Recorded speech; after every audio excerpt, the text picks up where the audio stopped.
Hi friends, இங்கே பாருங்கள். இந்த காக்காவுக்கு ஒரு கால் இல்லை, ஒரு கால் இல்லாமல் டெய்லி வீட்டுக்கு வரும்.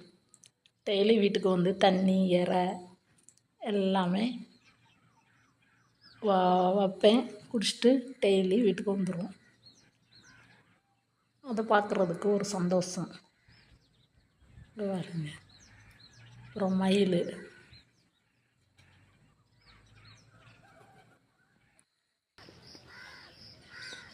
வரும். மயிலுக்கு நெல், வயலில் உள்ள நெல் இந்தா கொஞ்சம் இருக்குது. அந்த நெல்லை கொண்டு போட்டோன்னா மயில் அண்ணன் நிற்கிதா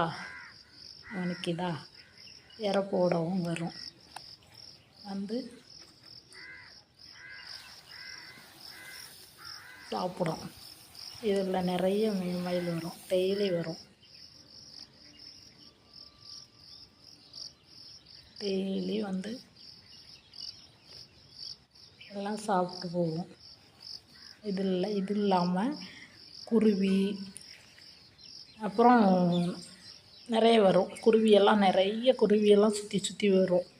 பழங்கள் பழுத்திருந்தா பழங்களை சாப்பிடும். கிளி அப்புறம் இந்த மாதிரி நான் வீட்டில் நெல் இருந்தால் நெல் தூக்கி போடுவேன், அதை சாப்பிட்டு போகும். சாப்பாடு வச்சேன்னா சாப்பாடு வச்சுருவேன். சாப்பாடு வச்ச உடனே காக்காவுக்கு கொண்டு வைப்பேன், எல்லாம் சாப்பிட்டு போகும்.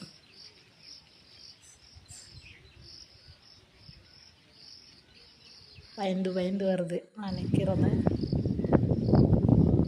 பயந்து வந்து சாப்பிடுது. நிறைய வரும் மயிலெல்லாம்.